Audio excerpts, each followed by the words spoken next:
Bien, mis hermanos, después de un texto como este, a mí me surge una pregunta. ¿Qué haces con un texto como este? Porque la verdad es que este texto, mis hermanos, de 2 de Samuel 8, es un texto que es fácil de entender. Es un texto que nos habla de las campañas militares del rey David. Y la pregunta que surge aquí es, ¿qué hace uno con este texto? Donde se ve básicamente que David venció a los filisteos, derrotó a Moab, derrotó a los sirios de Damasco, derrotó a los sodomitas, fueron sus siervos. ¿Qué hacemos con un texto, mis hermanos, de batallas, de guerras y de campañas militares? Y la verdad es que en la Biblia, y sobre todo en el Antiguo Testamento, nos encontramos una gran cantidad de esos textos donde aparecen campañas militares, batallas y guerras. ¿Qué hacemos con un texto como ese? Mis hermanos, ¿qué implicaciones prácticas tienen estas batallas para nuestra vida? Y la verdad es que lo primero que debemos entender es que como cualquier otro texto, un texto como este no podemos descontextualizarlo de lo que es su contexto inmediato, es decir, de lo que está sucediendo en toda la historia. Y segundo es que como cualquier otro texto, pero sobre todo las batallas, no podemos descontextualizarlas del gran contexto de la historia de la salvación que nos explica la Biblia. Cuando lo situamos y lo vamos a ver en el contexto inmediato y en el contexto de la historia de la salvación, nos damos cuenta de que en 2 de Samuel 8, mis hermanos, somos testigos de algo importante. Somos testigos, mis hermanos, de la extensión de las promesas del reino en medio de la historia. 2 de Samuel 8, del versículo 1 hasta el versículo 18, mis hermanos, nos va a hacer que seamos testigos de esto, de esta extensión de las promesas del reino a lo largo de la historia. Así que tengan abiertas en sus Biblias en este capítulo 8 de 2 de Samuel, y seremos testigos, mis hermanos, de tres cosas específicas aquí. Primero, somos testigos de lo que es la extensión de las promesas del reino. Segundo, es que somos testigos de cómo Dios extiende las promesas del reino. Y terceros, que somos testigos, mis hermanos, de lo que Dios hará en Cristo al extender las promesas del reino. Así que vamos a ver, mis hermanos, esas tres cosas en el día de hoy. Primero, somos testigos de la extensión de las promesas del reino. Y somos testigos, mis hermanos, primero, de lo que es la fidelidad de las palabras de Dios y sus promesas. Este capítulo 8, mis hermanos, nos va a mostrar la fidelidad de las palabras de Dios y la fidelidad de las promesas del reino. Y para ello, mis hermanos, para entender esto, es necesario primero que contextualicemos, que pongamos el capítulo 8 dentro de la historia que hemos estado viendo y aprendiendo a lo largo de 2 de Samuel. Si recuerdan, mis hermanos, la semana pasada en el capítulo 7 vimos un capítulo importante. Vimos el capítulo en el cual Dios entra en pacto con el rey David. Y ese capítulo, mis hermanos, es de suma importancia. Dios va a entrar en pacto con el rey David. Recuerden, el arca llegó a lo que es Jerusalén, capítulo 6, y después de que el trono de Dios es puesto en Jerusalén, en el capítulo 7, Dios hace un pacto con David. Y ese orden es importante, porque significa, mis hermanos, que el reinado de David estará siempre debajo del reinado de Dios. El reinado de David estará siempre sujeto al reinado de Dios. El reinado de David va a tener que ser el reflejo, la extensión y la expresión del reinado de Dios. Y cuando llegamos la semana pasada al capítulo 7, nos dimos cuenta de que en ese pacto Dios hace una serie de promesas a David. Si recuerdan, Dios le promete que hará algo con David mientras David esté todavía vivo. Y la verdad es que recuerden que Dios le dijo a David que estaría con él, que le dio un nombre grande, pero Dios le prometió que haría algo mientras él viviese. Y es que Dios plantaría a su pueblo Israel en la tierra y ya no había más enemigos, quédense con esto, enemigos que pudiesen básicamente sacar a Israel de la tierra. Y la segunda promesa que le hace estando en vida es que Dios le promete a David de que Él le dará descanso de todos sus enemigos. Y acuérdense, y eso lo repetiré en el día de hoy, que ese descanso de todos sus enemigos no era un descanso de quedarse tranquilo, sino que era un descanso victorioso. Es decir, Dios daría el descanso a David de sus enemigos porque David vencería y tendría victoria sobre sus enemigos. Quédense con esas promesas porque son vitales, porque es lo que vamos a ver ahora. Y después Dios le da unas promesas a David que cumplirá estando ya muerto. Y básicamente esas promesas eran de que Dios le promete a David de que le daría una dinastía eterna, un trono eterno y un reino que permanecería para siempre. Dios le dijo a David, así te hace saber también Jehová, trono, reino y dinastía eternas. ¿Recuerdan un poquito esto, mis hermanos? Fíjense, eso es lo que vimos la semana pasada. Ahora bien, es muy importante que este pacto de Dios con David, estas promesas, tanto en vida como después de que David muriese, esas promesas, mis hermanos, vienen empacadas en la palabra que llegó por parte del profeta Natán a David.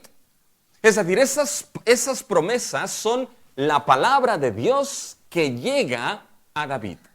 Si recuerdan, les dije que esas promesas llegan con 3 puntos de un mensaje que Dios le da a David. Y esos 3 puntos, mis hermanos, acuérdense, fíjense en el capítulo 7, si van al capítulo 7, que vienen en esa expresión. Versículo 5. Ve y di a mi siervo David, así ha dicho Jehová. Fíjense ahora el versículo 8. Ahora pues dirás a mi siervo David, así ha dicho Jehová de los ejércitos. Y ahora fíjense en el versículo 11 al final.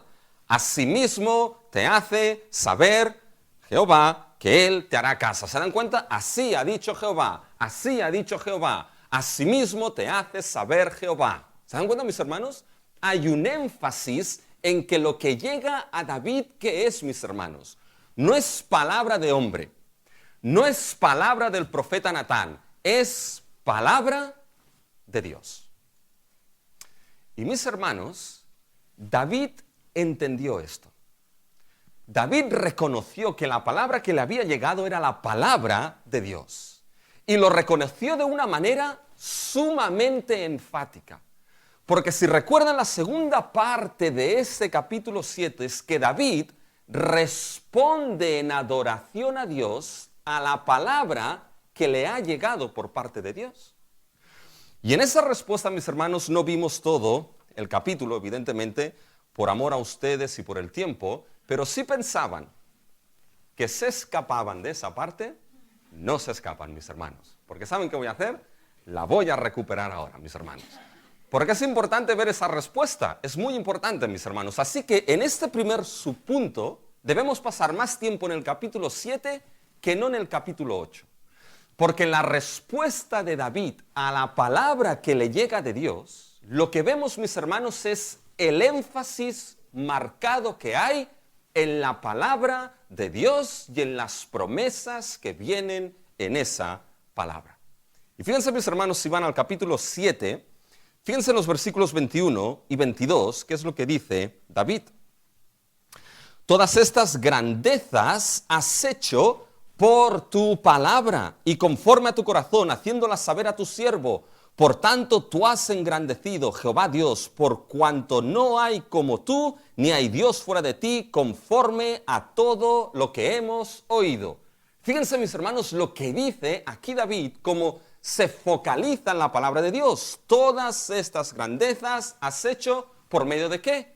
Por medio de tu palabra. Por tanto, David entiende, mis hermanos, que la palabra de Dios es fundamental aquí. Y en su respuesta a esa palabra que le llega, David lo reconoce. Y no solamente reconoce esto, sino que reconoce, mis hermanos, que esa palabra que le llega por parte de Dios, que le promete una dinastía eterna, que le promete descanso de sus enemigos, mis hermanos, esa palabra que le llega de Dios a David, lo que hace es que David reconozca, mis hermanos, quién es ese Dios de la palabra. Fíjense lo que dice. Dice, no hay Dios fuera de ti, no hay Dios como tú. Y mis hermanos, lo que es nuestra respuesta en adoración a Dios. Cuando, mis hermanos, la palabra de Dios llega a nosotros y nos hace entender, nos hace saber, nos revela, mis hermanos, las grandezas de lo que Dios ha hecho, sobre todo y por encima de todo, en nuestro Señor Jesucristo. Mis hermanos, nuestra respuesta, nuestra alabanza y adoración tendría que ser la misma de David. No hay otro Dios como tú. No hay Dios fuera de ti. Y fíjense cómo David se focaliza en la palabra de Dios. Y fíjense que sigue focalizándose en la palabra de Dios de manera enfática. Fíjense que David 3 veces dice, ahora, pues. Piensa, mis hermanos, en el versículo 25 del capítulo 7. Ahora, pues. Piensa el versículo 28. Ahora, pues. Y fíjense en el versículo 29 que no les aparecerá. Pero en el original está en hebreo. Empieza diciendo, ahora pues, ten a bien bendecir la casa de tu siervo. Ahora pues, ahora pues, ahora pues. ¿Y saben lo que hace David con estos ahora pues 3 veces? Mis hermanos, si los leen, que los vamos a leer, fíjense que David hace énfasis en 2 cosas, mis hermanos. Hace énfasis, mis hermanos, en recordarle a Dios las palabras que Él le ha dicho. Le recuerda a Dios sus propias palabras. Y David hace otra cosa. Le pide a Dios que confirme sus palabras, que actúe conforme a las palabras que Dios ha dicho. Fíjense, leamos los versículos del 25 hasta el 29. Miren el énfasis en recordar la palabra y confirmar la palabra. Fíjense, del versículo 7, del capítulo 7. Ahora pues, Jehová, confirma para siempre la palabra que has hablado sobre tu siervo y sobre tu casa, y haz conforme a lo que has dicho. Que sea engrandecido tu nombre para siempre y se diga, Jehová de los ejércitos es Dios sobre Israel, y que la casa de tu siervo David sea afirmada delante de ti. Porque tú, Jehová de los ejércitos, Dios de Israel, revelaste al oído de tu siervo diciendo, yo te edificaré casa. Por esto tu siervo ha hallado en su corazón valor para hacer delante de ti esta súplica. Ahora pues, Jehová, tú eres Dios, y tus palabras son verdad, y tú lo has prometido. Esté bien a tu siervo, tiene ahora a bien bendecir la casa de tu siervo, para que permanezca perpetuamente delante de ti, porque tú, Jehová, lo has dicho. Y con tu bendición será bendita la casa de tu siervo para siempre. ¿Se dan cuenta en el énfasis? Señor, tú lo has dicho. Señor, tú lo has revelado. Señor, conforme a tu palabra. Señor, confirma lo que has dicho. Confirma tu palabra. Haz conforme has dicho. ¿Se dan cuenta, mis hermanos, ese énfasis de David en la palabra de Dios? David sabía algo, mis hermanos, fundamental aquí. Que todo dependía de una cosa. ¿Saben de qué dependía? Que todo dependía, mis hermanos, de que esas palabras de la promesa del reino dichas por Dios, esas palabras se cumpliesen. Esa palabra de Dios fuese fiel y no fallase. Y fíjense que David se la recuerda a Dios, no porque Dios se olvide. Dice, Señor, lo has dicho. Y todo depende de que estas palabras dichas por ti se cumplan. Fíjense que David lo repite varias veces en el versículo 25. Confirma siempre tu palabra. Haz conforme a lo que has dicho. Versículo 28. Tú has prometido a tu siervo. Versículo 29. Ten ahora a bien bendecir. Y saben, David está siendo tan enfático que usa dos imperativos. Es decir, le está mandando a Dios, mis hermanos. Confirma tu palabra en el versículo 25. Haz conforme a lo que has dicho. Y algunos dicen aquí, pero ¿qué osadía tuvo aquí David? ¿Qué osadía de un mortal decirle al Rey Supremo, al Dios Altísimo, con dos imperativos, haz conforme a lo que has dicho, confirma tu palabra? Pero ¿saben qué, mis hermanos? Esa supuesta osadía es un acto de fe por parte de David. Porque David entendía y sabía algo en relación a la palabra de Dios. Y en relación a quién era Dios. ¿Y saben qué es lo que entendió y sabía David, mis hermanos? Fíjense el versículo 27 y 28, el capítulo 7. Porque tú, Jehová de los ejércitos, Dios de Israel, revelaste al oído de tu siervo diciendo, yo edificaré casa. Por esto tu siervo, fíjense, por esto tu siervo ha hallado en su corazón valor para hacer delante de ti esta súplica. Ahora pues, Jehová, Dios, escuchen lo que dice ahora, tú eres Dios y tus palabras, ¿son qué? Y tus palabras son verdad. Mis hermanos, qué frase tan pequeña, pero tan sublime. Porque cuando David le está diciendo a Dios, tus palabras son verdad. La palabra verdad que aparece ahí, mis hermanos, en realidad es la palabra fidelidad. David está diciendo, tus palabras son fieles.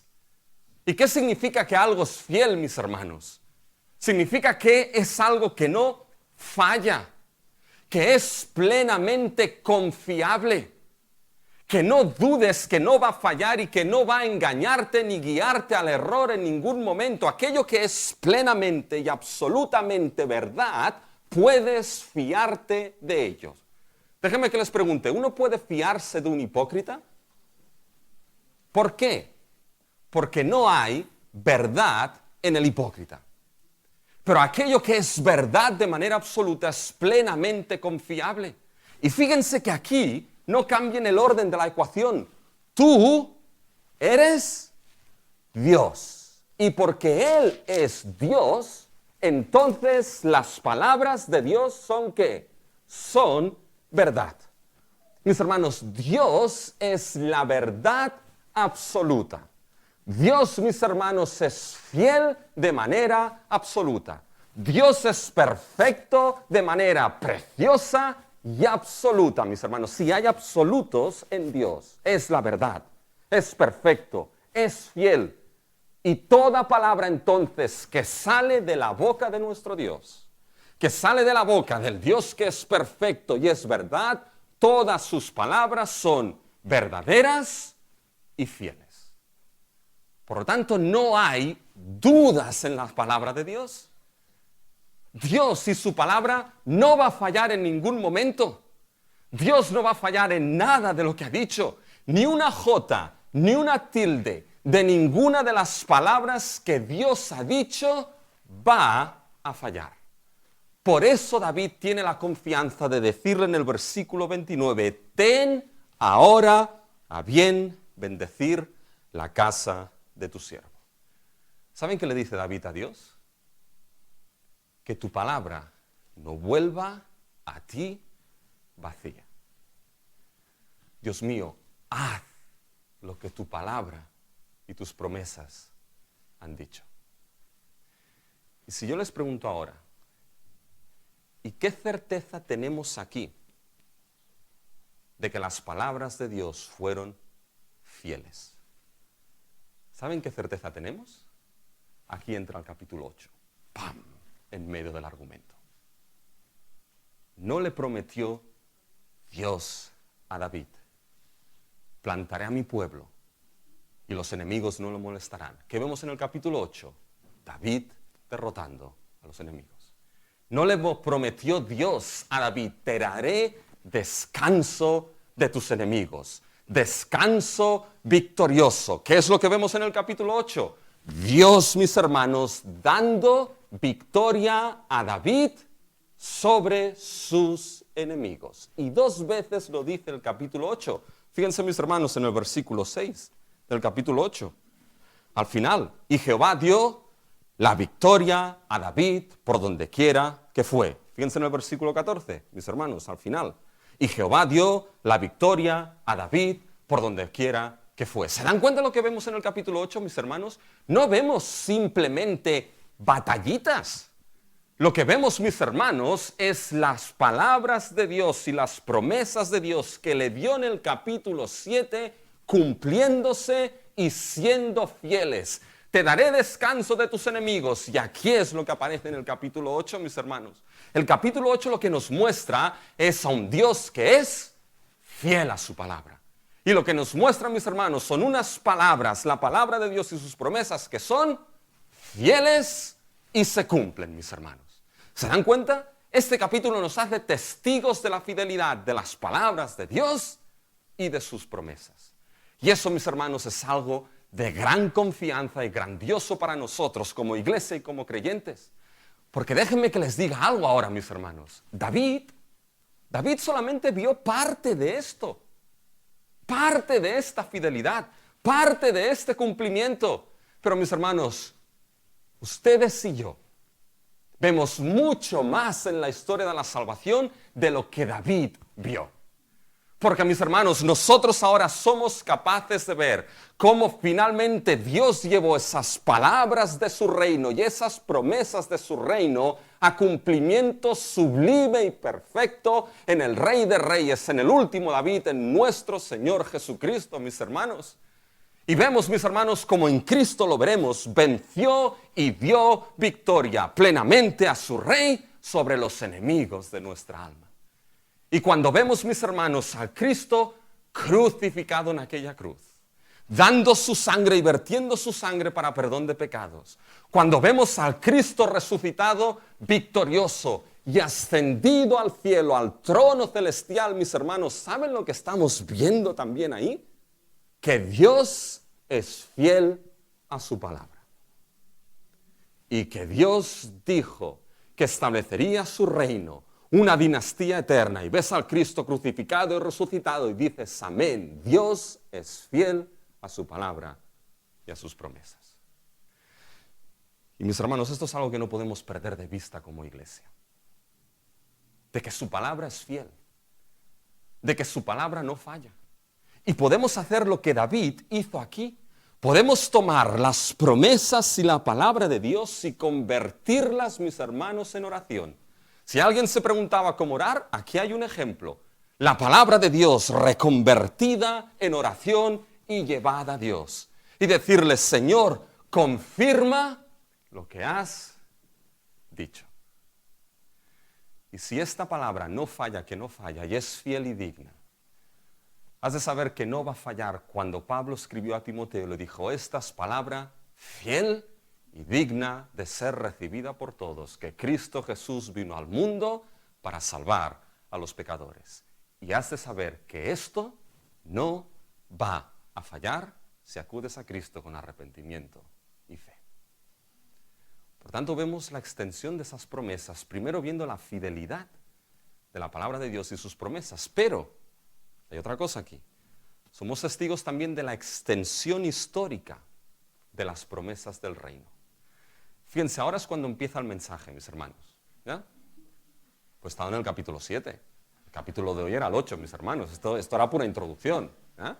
Pero fíjense que ahora vemos la extensión, somos testigos de la extensión histórica de las promesas del reino. Y cuando entramos al capítulo 8, fíjense, mis hermanos, es fácil de entender. Hay un verbo que se repite 5 veces ese verbo. ¿Y saben cuál es? Es básicamente, mis hermanos, el verbo derrotar. Y David derrotó. Y David derrotó. Está en el versículo 1, versículo 2, versículo 3, versículo 5, versículo 13. ¿Ya? Lo leen en casa, mis hermanos. ¿Ya? Fíjense, 5 veces derrotar. Esto nos marca el tema de este capítulo 8. Es decir, es la derrota de los enemigos de David. La victoria sobre los enemigos de David. Y es, mis hermanos, lo que es una campaña militar que empieza al este del Jordán y se extiende hacia el norte. Pero ¿saben lo que es sorprendente de ver aquí, mis hermanos? Que David tuvo las promesas y la palabra de Dios de lo que sucedería, mis hermanos. Pero David no se quedó de brazos cruzados. David, mis hermanos, no dice, ok, esta es la palabra de Dios, entonces ahora me quedo de brazos cruzados esperando, mis hermanos, de que la promesa se cumpla de alguna manera por sí sola. No hizo esto David, mis hermanos. David se movió conforme a la palabra y las promesas del reino. Y no es cuestión, mis hermanos, de ayudar a Dios en la extensión de su reino. Dios no necesita ayuda de ninguna de nosotros, mis hermanos. Dios puede llevar a cabo su palabra y sus promesas por medios secundarios, utilizando algo, o por medios primarios, Él mismo. ¿Cómo creó todas las cosas Dios? De la nada. Dijo y fue hecho, mis hermanos. Pero es la idea de entender, mis hermanos, de que la soberanía de Dios en lo que Él ha decretado, mis hermanos, nunca está en contra de la responsabilidad humana. De lo que Dios ha establecido y movernos no de cualquier manera, sino en base, mis hermanos, a lo que Dios ha establecido. Y saben, para David no había mayor motivación para la obediencia que entender que la palabra de Dios es fiel y sus promesas no fallan. Y no hay mayor motivación a la obediencia, mis hermanos, del pueblo de Dios que entender que la palabra de Dios es fiel y sus promesas no fallan. De que Dios le dijo, te daré descanso de todos tus enemigos. Y acuérdense, ese descanso, ¿qué es? Es descanso de victoria. Ese descanso es que derrotará a los enemigos y por eso habrá descanso victorioso. Pues bien, van al capítulo 8. ¿Y qué encuentran? Derrota, derrota, derrota, derrota. Y David teniendo descanso. Y fíjense que si analizamos las campañas militares del capítulo 8 son curiosas, porque cada campaña, mis hermanos, es distinta. No hace lo mismo David. Fíjense en el versículo 1. ¿Ya? Nos lo ha leído nuestro hermano Agustín, no lo vamos a leer otra vez todo. Pero fíjense que en el versículo 1, mis hermanos, David derrota a los filisteos y conquista la ciudad de Metac Amás. Es que era una ciudad porque esto no está claro. Pero la primera derrota no se nos dice cómo, derrota a los filisteos. Ahora en el versículo 2, mis hermanos, derrota a los de Moab. Aquellos que Dios había dicho que no deberían estar en la congregación de Israel, ya lo dijo en Deuteronomio, derrota a los de Moab. Y lo hace de una manera, mis hermanos, extrañísima. Fíjense, mis hermanos, que coge un cordel, los hace tendente en tierra y midió 2 cordeles para hacerlos morir y un cordel entero para preservar la vida. Bueno, ¿qué está haciendo aquí David, mis hermanos? ¿Saben qué está haciendo? No tengo idea, mis hermanos. No sé lo que está haciendo. Mire que he buscado si esto era algo histórico, cultural, de aquel tiempo. No lo sé, mis hermanos. Pero fuese lo que fuese, si yo estuviese ahí, diría, por favor, que me toque el cordel entero, que me toque el cordel entero, ¿ya? Pero fíjense, mis hermanos, que lo hace de una manera distinta. Y entonces se produce un tema que se repite. Fíjense al final del versículo 2. Y fueron los moabitas siervos de David y pagaron tributo. Es decir, hay derrota, pero después pasan a ser vasallos y siervos de David. Segunda derrota. Tercera derrota, mis hermanos, a partir del versículo 3. Asimismo derrotó David a Hadad-Ezer, hijo de Rehob, rey de Soba. Fíjense, mis hermanos, que aquí la derrota es totalmente distinta, mis hermanos. ¿Por qué? Porque en el versículo 4 se nos dice que de 1.700 hombres de a caballo, mis hermanos, tomó de ellos David 1.700 hombres a caballo y 20.000 hombres de a pie y desjarretó David los caballos de todos los carros. Bien, debo serles sinceros, he tenido que buscar lo que era eso de desjarretar, mis hermanos, porque no tenía idea que era esto de desjarretar, mis hermanos. Y créanme que porque es una palabra que no se usa mucho, creo yo, uno no va desjarretando por ahí, ¿ya? Si uno desjarreta, o bien es porque o eres médico, o porque hay algún problema extraño. Porque ¿qué significa, mis hermanos, desjarretar? Significa, mis hermanos, en cierta manera, amputar, cortar extremidades, mis hermanos. Por tanto, la idea es que aquí David lo que hizo fue desjarretar, fíjense lo que dice en el versículo 4, los caballos de todos los carros. Es decir, literalmente dice desjarretó los carros, pero evidentemente desjarretas las piernas, ¿ya? Desjarretó los caballos, es decir, desjarretar es amputar por el jarrete, no estamos igual, ¿no? Es decir, aparte de la curva, básicamente aquí detrás de la rodilla. Pero fíjense, de los 1.700 desjarretó a 1.600 y dejó a 100 enteros. ¿Por qué haría algo así, David? Bueno, hay varias opiniones. Pero básicamente, si piensan en los carros de aquel tiempo, mis hermanos, los carros eran como los tanques de aquel tiempo. Por tanto, dejó básicamente a todo lo que era la gran armada prácticamente inservible. Pero es curioso. 100 los dejó sin desjarretar. A Moab no los mató a todos. Y eso es que, mis hermanos, nos damos cuenta de que esa derrota y victoria de David no es sangrienta y violencia por pura violencia, mis hermanos. No es como esas películas, mis hermanos, de Hollywood de hoy en día. No es como John Wick, si alguien la ha visto, mis hermanos. Que ahí pegan tiros a toco y mocho, mis hermanos, y no se sabe por qué pegan tiros, y uno acaba la película diciendo, después de 4 películas, este hombre no se ha muerto todavía. Fíjense, mis hermanos, de que no es violencia por pura violencia. Fíjense, mis hermanos, que lo que sucede aquí es lo que veremos, es el cumplimiento de algo que Dios estableció. Pero fíjense, vence ahora a lo que es, déjame ser, después, fíjense si seguimos avanzando, mis hermanos, vienen los sirios, que eran básicamente amigos de los del rey de Soba, y los sirios de Damasco, mis hermanos, también cayeron en manos ¿de quién? También cayeron en manos de David, fueron derrotados. Y es una gran derrota, porque Damasco, mis hermanos, era una ciudad que estaba situada en una ruta clave entre lo que era la ruta del mar y la ruta de los reyes, de tal manera que había comercio y riqueza ahí. Pero sucede exactamente lo mismo. Los derrota y pasan a ser siervos de David. Y ahora fíjense que nuestro texto retoma el tema de la derrota de los sirios en el versículo 13. Hace un salto del versículo 6 al versículo 13. Y fíjense lo que se nos dice en el versículo 13. Así ganó David fama. Paren aquí. ¿Qué es eso de ganar fama? ¿Saben lo que es, mis hermanos? En hebreo no hay una palabra para fama. En hebreo hay una palabra para nombre. Lo que se nos dice aquí es que se engrandeció el nombre de David. Uno gana fama cuando se engrandece ¿el qué? El nombre de uno. En un día no te conoce nadie y al otro día todo el mundo sabe quién eres. Eres famoso. ¿Qué es lo que le dijo Dios en el capítulo 7 a David? Engrandeceré tu nombre. David ganó fama. ¿Se dan cuenta? Y fíjense el versículo 13. Cuando regresaba de derrotar a los sirios, destrozó a 18.000 edomitas en el valle de Sal y puso guarniciones de Edom. Otra vez, derrota ahora a los edomitas. Y en el versículo 14, fíjense, los edomitas fueron siervos de David.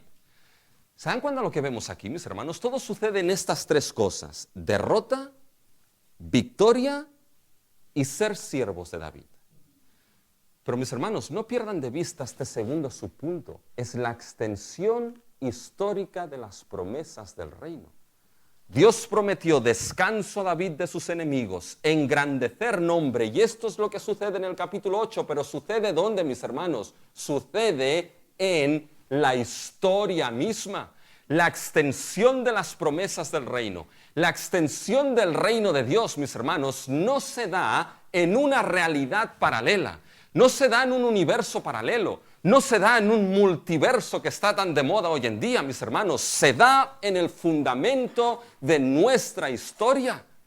Y es importante, mis hermanos, que entendamos de que la historia es el fundamento donde Dios obra su salvación.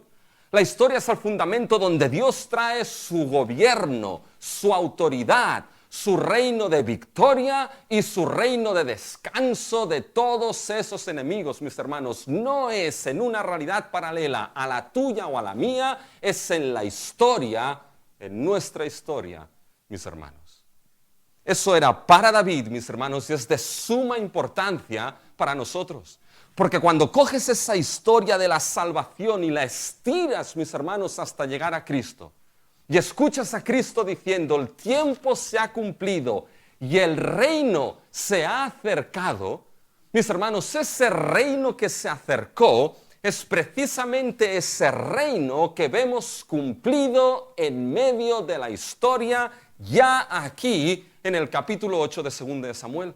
El reino que se cumplió, mis hermanos, es ese reino anunciado, anticipado y cumplido en medio de la historia cuando Cristo vino. Cada palabra que Cristo pronunció es palabra histórica de la autoridad del reino. Cada milagro que Cristo realizó es la evidencia y la señal en medio de la historia de que no solamente Él era Dios y el Hijo de Dios, sino que el reino, gobierno, autoridad del reino de Dios había llegado en medio de la humanidad. No en otra realidad, sino en nuestra realidad. A veces quizá han escuchado algo, mis hermanos, que se llama el Jesús histórico. Cuidado con el tema del Jesús histórico, porque el ámbito liberal que usa el tema del Jesús histórico dicen, bueno, los milagros son añadidos de la iglesia. Los milagros los añadió la iglesia a la persona de Jesús para convertirlo en el Mesías, el Hijo de Dios. Saquemos los milagros y encontraremos ¿a quién? Al Jesús histórico, con sus palabras, con su sabiduría, con su amor. ¿Saben qué? No. Ese no es el Jesús histórico. El Jesús histórico es el que revela la Biblia. El que revela, mis hermanos, esa historia de la salvación fundada en la historia, mis hermanos. Y el Jesús histórico real es el Jesús con todas sus palabras de que el reino ha llegado en medio de la historia, y es el Jesús con todos y cada uno de sus milagros, que son las señales y las evidencias de que la autoridad y el poder del reino ha llegado a este mundo. Si no hubiese esa inauguración en el presente, en la historia presente del reino de los cielos, ¿por qué Jesús le dijo a Nicodemo, Nicodemo, Nicodemo, de cierto te digo, que si no nacieres de nuevo no puedes entrar en el reino de los cielos? ¿Por qué le dice eso si no hubiese una realidad histórica de poder entrar en ese reino, en esa autoridad de salvación, de gloria y de descanso en ese reino de Dios? Si no fuese una realidad histórica el reino de Dios, ¿por qué establecería Jesús a sus discípulos la orientación?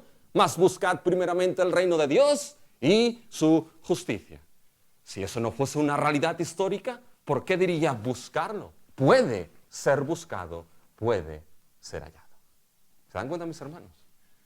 Somos testigos de la extensión de las promesas del reino, testigos de esa palabra fiel, testigos de esa extensión histórica.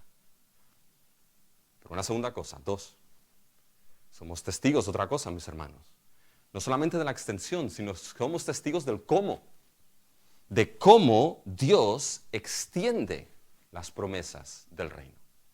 Y fíjense, mis hermanos, cuando nos preguntamos, ¿dónde vemos cómo Dios extiende esas promesas del reino? Lo vemos en dos sitios. Lo vemos en su presencia dando la victoria a su rey. Una pregunta muy fácil, no me la respondan, es para que piensen. Ya sé que el domingo pasado dijo, tengo que dejar de hacer preguntas, pero no puedo resistirlo, mis hermanos. ¿Quién fue a pelear en esas batallas, mis hermanos? ¿Fue David? ¿Fue Israel? Pero, mis hermanos, todo el que fue David e Israel a pelear en esas batallas, la victoria no fue primeramente de David. La victoria fue de Dios. Dios dio la victoria a su rey. Y así vemos cómo Dios extiende esas promesas del reino. Fíjense, lo hemos visto antes. Dos expresiones que se repiten. Al final del versículo 6, Jehová dio a David la victoria por donde quiera que fuera. Y la segunda, mis hermanos, al final del versículo 14, y Jehová dio a David la victoria por donde quiera que fuera. Fíjense, mis hermanos, que la victoria no fue primeramente conseguida por David. La victoria de David fue primeramente la victoria de Dios, mis hermanos. Y la derrota de sus enemigos, ¿saben lo que fue? Fue primeramente la victoria de Dios, mis hermanos, sobre sus enemigos. Y aquí hay algo, David lo tenía muy claro esto, Sabía que Dios era el que le había dado victoria. Así es como se extienden esas promesas. Y lo tenía muy claro David. Fíjense, hay una revelación en la Biblia, una revelación en el sentido que nos da a conocer quién es Dios, que a veces la perdemos de vista. Pero la Biblia nos revela a Dios, o Dios se revela en las Escrituras mostrándose como un guerrero, como un varón de guerra. Y eso es algo que proviene ya del Éxodo, de la liberación, de la salvación de Egipto. Fíjense en Éxodo capítulo 15, versículo 3, que es la canción básicamente después de que Israel fue redimido y pasó el Mar Rojo. Fíjense lo que se dice en Éxodo 15, versículo 3. Dice, Jehová es varón de guerra, Jehová es su nombre. ¿Se dan cuenta? Varón de guerra, guerrero, mis hermanos. Y eso es importante, es decir, se describe a Dios como varón de guerra, aquel que está preparado y alistado para ir a la batalla. Para ir a la batalla contra sus enemigos y para ir a la batalla a favor de su pueblo y de los suyos. Y lo vimos esto en 2 de Samuel. No lo vamos a leer ahora, pero en el capítulo 5 de 2 de Samuel, recuerden que David consultó 2 veces a Dios para saber si tenía que ir contra los filisteos. Y la primera vez Dios le respondió y le dice, sí, ve contra los filisteos. Y David fue contra los filisteos. Y fíjense lo que David entiende en ese capítulo 5, los versículos 23 y 24. Y consultando David a Jehová, él le respondió, en el versículo 20. Dice, y vino David a Baal Perazim, y allí los venció David y dijo, quebrantó Jehová a mis enemigos delante de mí como corriente impetuosa. Quebrantó Jehová a mis enemigos. ¿A quién da la victoria David? A su Dios. Pero David vuelve a consultar. Dice, tengo que volver a ir contra los filisteos. Y en la segunda pregunta, en la segunda consulta, ¿saben lo que le responde Dios? Dice, no subas, no vayas, sino que le dice lo siguiente, escuchen bien el lenguaje. Y consultando David a Jehová, él le respondió, no subas, sino rodéalos y vendrás a ellos enfrente, escuchen ahora, enfrente de las balsameras, y cuando oigas el ruido como de marcha por las copas de las balsameras, entonces te moverás, porque Jehová saldrá delante de ti a herir el campamento de los filisteos. ¿Vieron lo que ha dicho? Cuando oigas el ruido de las balsameras, de las copas de las balsameras. Y saben, mis hermanos, esa palabra, el ruido de la marcha. Esa palabra marcha, mis hermanos, cuando oigas el ruido de la marcha por encima de las balsameras, esa palabra marcha en hebreo viene de la palabra ejército. La idea es cuando oigas el ruido de la marcha de los ejércitos por encima de las balsameras. Esos ejércitos que se mueven no van a ser los filisteos, sino que va a ser el Jehová de los ejércitos que sale delante de ti a pelear la batalla. Y Dios salió a pelear contra los filisteos como varón de guerra. ¿Y qué hizo David? ¿Saben lo que hizo?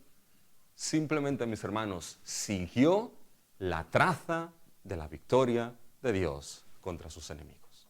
Y Dios dio la victoria a David. Fíjense, mis hermanos, de que David tenía claro de que era Dios quien le había dado victoria.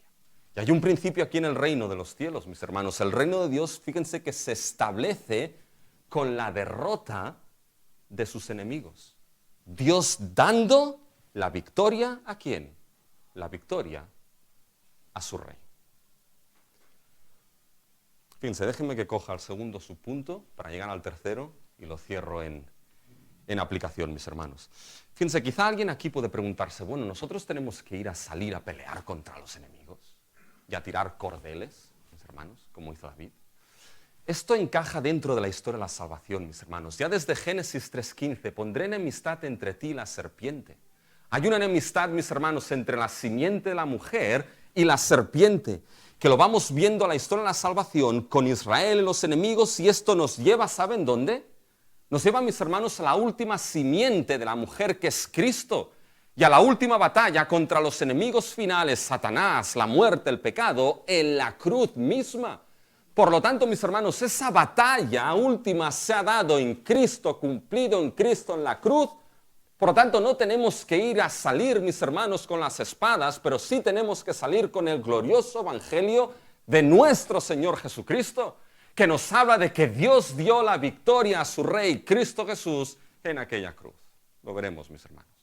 Y vemos que en esa victoria, vemos cómo Dios extiende sus promesas. Pero lo vemos también en el reconocimiento y adoración a Dios. Fíjense, y esto lo voy a hacer muy rápido, mis hermanos. Fíjense que hemos visto que del versículo 6 al 13 hay un salto. Y me he saltado unos versículos de manera consciente, que son los versículos básicamente en el cual se nos dice que David fue enriquecido. Es decir, tuvo escudos de oro, de la derrota básicamente de los damascos y del rey de Soba, de oro. Y se nos dice que hubo un rey de Hamat, que se llamaba Toi. Me hace gracia esto, mis hermanos, porque leyendo Toy me acuerdo de esas pegatinas que salían en los bollicaos. Estoy bien, estoy mal, estoy contento. ¿Ya?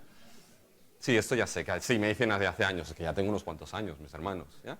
Y básicamente el rey Toy, mis hermanos, ¿qué es lo que hizo? Bueno, mandó a su hijo y le llevó ofrendas de paz, artículos de oro, plata y bronce a David. Toy reconoció la fama y el nombre de David y también pensó, se lo llevo, no sea acaso que el siguiente sea yo. ¿Ya? Por tanto, lo reconoció, mis hermanos. ¿Qué hizo David con todo esto? ¿Saben lo que hizo, mis hermanos, David con todo esto? David hubiese podido decir, oye, me lo quedo yo. Después de las batallas que esto me ha costado, me lo quedo yo. ¿Pero qué hizo David? Miren el versículo 10, mis hermanos. Versículos 10 y 11. Vamos al 11 mejor. Los cuales el rey David dedicó a Jehová con la plata y el oro que habían dedicado de todas las naciones que habían sometido. 2 veces aparece un verbo ahí. Dedicó a Jehová. ¿Qué es lo que hizo David con todo, mis hermanos, lo que recibió? ¿Saben lo que hizo? Lo dedicó a Jehová, lo entregó a Jehová como ofrenda a Dios. ¿Y para qué era esto, mis hermanos? Esto era una declaración importante. Era la declaración de que David reconocía, mis hermanos, que estaba en esa situación y que la victoria le había sido dada, mis hermanos, no porque él se la había ganado, sino porque Dios se la había dado, mis hermanos. De que la victoria pertenece a Jehová, nuestro Dios. Y mis hermanos, cuando entendemos que Dios ha extendido sus promesas del reino, dando la victoria en su Rey de Reyes, que es Cristo Jesús, y esto, mis hermanos, por su gracia lo ha aplicado a nuestras vidas, mis hermanos, nuestra vida solamente tendría que ser una cosa. Nuestra vida tendría que ser esa ofrenda de dedicación y adoración a nuestro Dios que reconoce, Señor, la salvación y la victoria en mi vida proviene solamente de ti. Eso es lo que reconoció David, mis hermanos. Fíjense que los versículos 15 y 18, David organiza el reino. Es un reino organizado. Pero la pregunta aquí ahora es, bueno, ¿qué hacemos con estas batallas en nuestra vida? ¿Cómo lo aplicamos a nuestra vida? Y fíjense, pasamos al tercer punto, que es la conclusión. Somos testigos, mis hermanos, en este texto, de lo que Dios hará en Cristo al extender las promesas de su reino. Y somos testigos, mis hermanos, de que extenderá las promesas del reino de manera última en Cristo. Fíjense, cuando llegan a un texto así en cualquier otro, deben preguntarse cómo esto se cumple en Cristo. ¿Cómo se cumple en aquel que dijo, es necesario que se cumpla todo lo que está escrito de mí en la ley de Moisés, en los profetas y en los salmos? ¿Cómo esto se cumple en Cristo y de Cristo, mis hermanos, llega a nuestra vida, llega a cada uno de nosotros? Y mis hermanos, lo que hemos visto aquí es que Dios es fiel a su palabra y extiende las promesas de su reino, dando victoria a su rey y dedicándolo todo a Dios porque Él es quien ha obrado esa victoria. Y esto, mis hermanos, ¿saben qué? Es lo que vemos cumplido de una manera gloriosa y sublime en Cristo. Porque cuando nuestro Señor Jesucristo vino, mis hermanos, cuando Cristo nació y Dios le dijo a través del ángel, llamará su nombre Jesús y Dios le dará el trono de David, su padre, y su trono será estable y permanecerá para siempre. Cuando Cristo predicó, el tiempo se ha cumplido, el reino se ha acercado, mis hermanos, vemos que sucede exactamente lo mismo que hemos visto aquí. Porque llegó Cristo y ¿saben cómo este reino empezó a extenderse con la persona de Cristo? Se empezó a extender con su palabra y con sus obras. Su palabra, mis hermanos, cuando predicó el sermón del monte, acabó ese sermón del monte, la gente sorprendida porque era alguien que les enseñaba como alguien que tiene autoridad, no como los escribas y fariseos, la autoridad del reino en la palabra de Cristo. Y los milagros, mis hermanos, lo hemos mencionado, pero piensen un poco más en los milagros. Ven el gobierno, ven la autoridad, ven el poder del reino del Rey de Reyes. Fíjense, los milagros sobre las fuerzas de la naturaleza. ¿No cayó la tormenta a Cristo Jesús? Y la tormenta escuchó, y el tiempo y el cielo, y la tormenta y el viento paró, mis hermanos. Pero no se mostró su autoridad contra lo que eran los enemigos de aquellos que rodeaban a Jesús, mis hermanos. Contra la enfermedad, que lo que hace es destruir la vida, mis hermanos. Si Cristo Jesús, con el poder del reino, mis hermanos, lo que hizo fue sanar a cojos, a leprosos, a ciegos, resucitó muertos, mis hermanos. Ni la muerte pudo con Cristo misma, el último enemigo. Y vemos en Cristo Jesús y sus milagros, mis hermanos, que derrotó incluso a los enemigos como esos demonios. Y sacó a una legión de demonios y los envió, ¿dónde, mis hermanos? A esa piara de cerdos. El poder del reino de nuestro Señor Jesucristo. Pero ¿sabes qué? No te quedes en esos milagros. Porque esos milagros, mis hermanos, son las luces en medio de la carretera. Son, mis hermanos, aquello que te guía al último milagro de todos. Al milagro en el cual el poder de Cristo, el poder del Rey y el poder del reino se manifestó de una manera sorprendente. Te lleva a la última señal de todas, que es la cruz y la resurrección, mis hermanos. Y ahí en la cruz es donde vemos el poder de Cristo manifestado de una manera sorprendente. Y sé que es paradójico cómo hay poder en un crucificado. Y por eso muchos lo rechazaron y lo siguen rechazando. ¿Cómo hay poder en un hombre clavado en una cruz? Bueno, hay poder si ese que está clavado en la cruz es el Hijo de Dios, Dios hecho carne. Y hay mucho poder para decirle a un ladrón, hoy estarás conmigo en el paraíso. Y en aquella cruz, mis hermanos, Cristo desplegó todo su poder como Rey de Reyes y Señor de Señores contra los enemigos de nuestra alma. Y en aquella cruz, mis hermanos, lo que hizo fue vencer completamente el pecado, que es un enemigo que nos condena hasta lo más infinito del infierno. Y su sangre derramada limpia todo ese pecado de todo aquel que cree. Y uno puede cantar que por tu sangre mi maldad ha sido toda ella lavada.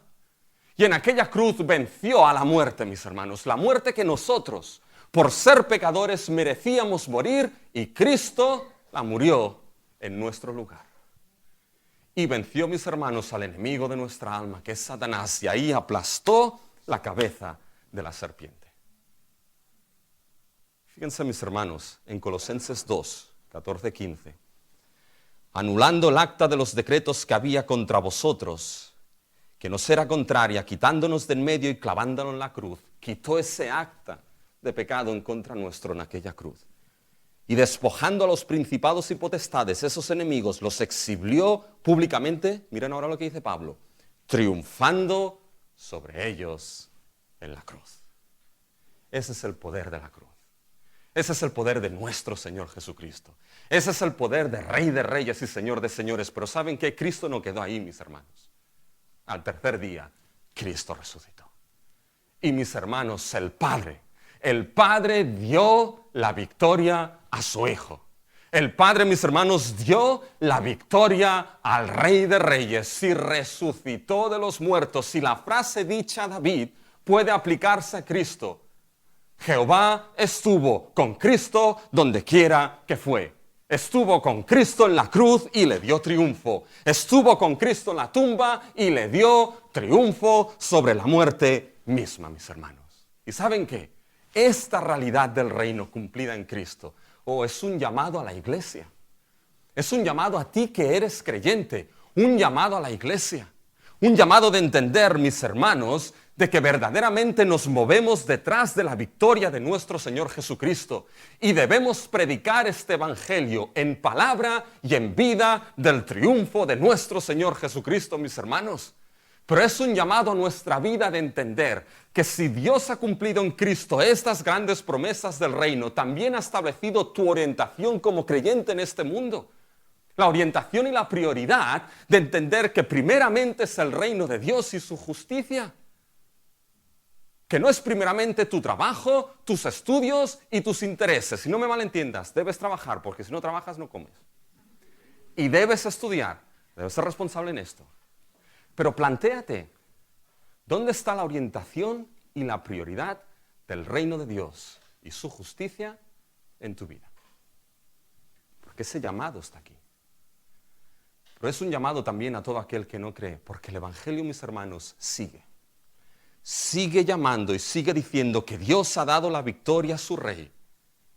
Y que sigue proclamando: en Cristo hay victoria, en Cristo hay perdón, en Cristo hay salvación. Solamente por la fe, solamente por gracia, solamente en Cristo hay perdón y salvación. Y eso es de vital importancia, porque esto implica que no todo se acaba aquí. Hay una gloria y un reino eterno al cual gozar y entrar por la fe y por la obra en nuestro Señor Jesucristo. ¿Y saben por qué es importante? Porque esto, mis hermanos, este capítulo 8 nos muestra cómo acaba la historia de la humanidad. Porque nos muestra que llegará el día, mis hermanos, de que Cristo plenamente establecerá su reino. Y en el fin de la historia, Dios ha dado todo el juicio a su Rey, a su Hijo. Y en ese día, mis hermanos, todo el mundo verá que Jesucristo es el Señor. Y en ese día toda rodilla de la que está en los cielos y en los cielos de los cielos y aquí en la tierra, toda rodilla se doblará y reconocerá que Jesucristo es el Señor, para la gloria de Dios Padre.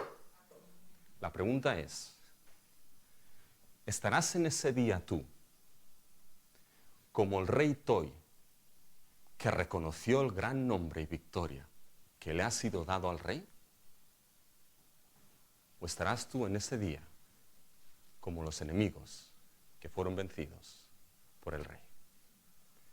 Dios quiera de que ese mensaje del Evangelio no solamente edifique nuestras vidas, los que ya creemos, sino que te arrastre de manera irresistible, por fe y arrepentimiento, a Cristo Jesús para salvación y vida eterna.